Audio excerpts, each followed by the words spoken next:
हाय, मैं मिस पाई हूँ। मेरी वैल्यू 3.14 है और शमीदस ने पहली दफा मुझे कैलकुलेट किया।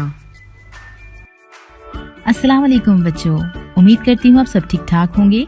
मैं हूँ आपकी टीचर मिस पाई। आज हम क्लास 5 की साइंस के चैप्टर नंबर 1 जानदारों की जमात बंदी क्लासिफिकेशन ऑफ लिविंग थिंग्स के बारे में पढ़ते हैं। स्टूडेंट्स, क्या आप जानते हैं कि जमीन पे 8.7 मिलियन जानदार मौजूद हैं, जिनमें से 75% जमीन पर और 25% समंदर में हैं। 90% जानदार समंदर में ऐसे भी हैं जो आइडेंटिफाई नहीं हो सकते। आज हम पढ़ेंगे टॉपिक नंबर 1 जानदारों की जमात बंदी classification of living things. Topic number 2 जमात बंदी का 5 kingdom system, the 5 kingdom system of classification. Classification या जमात बंदी किसे कहते हैं? चलिए आज का लेसन स्टार्ट करते हैं। सब बच्चे अपनी अपनी बुक्स ओपन करें। जमात बंदी का मतलब मुख्तलिफ अशिया को उनकी खसूसियात में मुमासलत और गैर मुमासलत की बिना पर ग्रोहों में तकसीम करना है। नीचे दी गई तस्वीर शक्ल 1.1 में अशिया के 3 ग्रोह अलिफ, बे और जीम दिखाए गए हैं। मिसाल के तौर पर हर ग्रोह में अशिया मुश्तरक खसूसियात की बुनियाद पर इकट्ठी रखी गई हैं। ग्रोह अलिफ की तमाम अशिया धातों की बनी हुई हैं। ग्रोह बे की तमाम अशिया किताबें हैं और ग्रोह जीम में फल शामिल हैं। अब हम एक सिमुलेशन से मजीद क्लासिफिकेशन को समझते हैं। बच्चों, यहाँ पे आपको मुख्तलिफ किस्म के टॉयज नजर आ रहे होंगे। आइए इनको हम ग्रुप की शक्ल में इकट्ठा करते हैं। पहले ग्रुप में हम एक जैसे वुडन टॉयज ड्रैग कर रहे हैं। नेक्स्ट ग्रुप में हम एक जैसे प्लास्टिक टॉयज ड्रैग करके रख रहे हैं और लास्ट ग्रुप में हम एक जैसे स्टफ टॉयज ड्रैग करके रख रहे हैं। हम उम्मीद करते हैं कि आप क्लासिफिकेशन को समझ गए होंगे। पॉइंट टू पॉन्डर, हम जमात बंदी क्यों करते हैं? आप सब इस पे सोचें। नेक्स्ट पार्ट में हम इसका आंसर देंगे। वेलकम बैक बच्चों। हमने पूछा था कि हम जमात बंदी क्यों करते हैं। जी हाँ, बिल्कुल ठीक, एक जैसी चीजों को ग्रुप में डालने के लिए। आइए टेक्स्ट बुक के पहले टॉपिक का मुताला करते हैं। 1.1 जानदारों की जमात बंदी क्लासिफिकेशन ऑफ लिविंग थिंग्स। इस दुनिया में करोड़ों की तादाद में जानदार पाए जाते हैं। साइंसदानों ने उन्हें मुख्तलिफ ग्रोहों में तकसीम कर दिया है।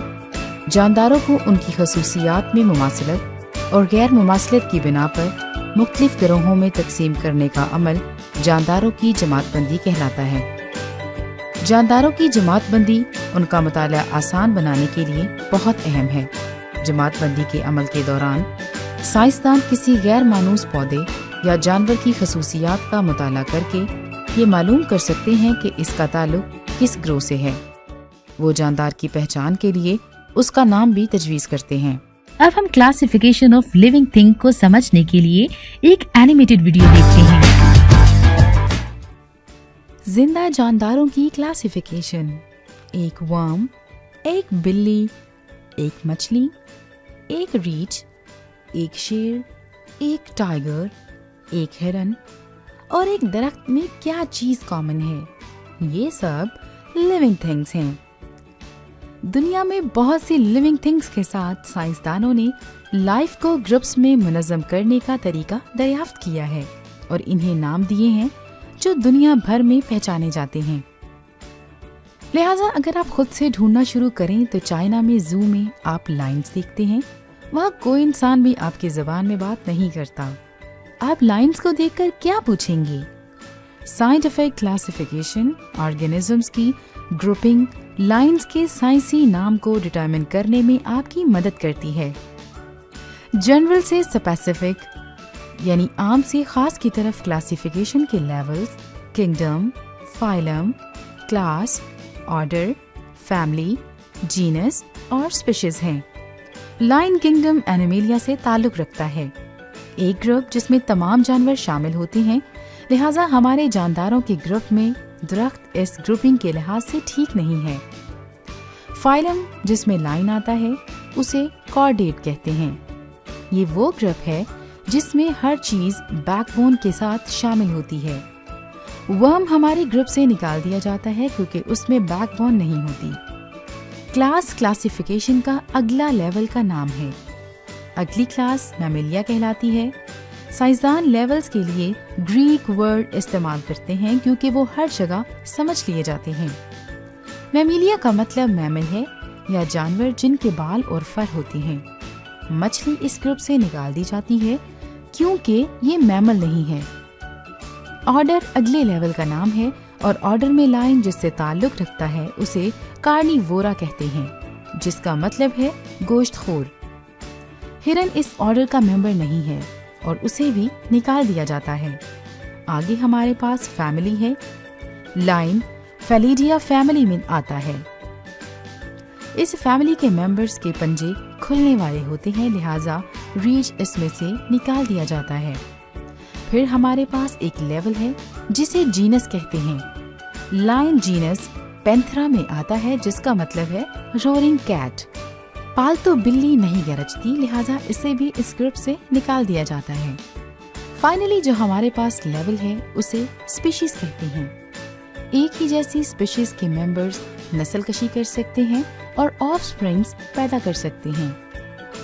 لائن اسپیشیز لیو میں آتا ہے، لہٰذا ٹائیگر کو اس گروپ سے نکال دیا جاتا ہے۔ لہٰذا لائن ریڑھ کی ہڈی والا جانور ہے جس کے بال اور فر ہوتی ہے۔ یہ گوشت خور ہوتا ہے، اس کے پنجے بھی کھلنے والے ہوتے ہیں، یہ گرج سکتا ہے اور لیو کے نام سے جانا جاتا ہے۔ لائن کا سائنسی نام پینتھرا لیو ہے۔ سائنسی نام آرگینزمز نہیں ہے، جینس اس کی اسپیشیز کو فالو کرتی ہے، لہٰذا لائن پینتھرا لیو ہے۔ لہٰذا اگر آپ خود سے ہی لائنز کی تلاش شروع کریں اور چائنا میں زو میں جائیں، وہاں کوئی بھی آپ کی زبان میں بات نہیں کر سکتا۔ آپ کو اس بات کی ضرورت ہے کہ آپ پینتھرا لیو کو دیکھنے کے بارے میں بات کریں تو آپ یقیناً لائنز کو دیکھ سکتے ہیں۔ یہ زندہ جانداروں کی کلاسیفیکیشن ہے۔ Point to ponder. بچوں، ہمیں کیسے پتا لگے گا کہ کوئی بھی چیز جاندار ہے یا نہیں؟ اس کا جواب ہم اگلے پارٹ میں جاننے کی کوشش کریں گے۔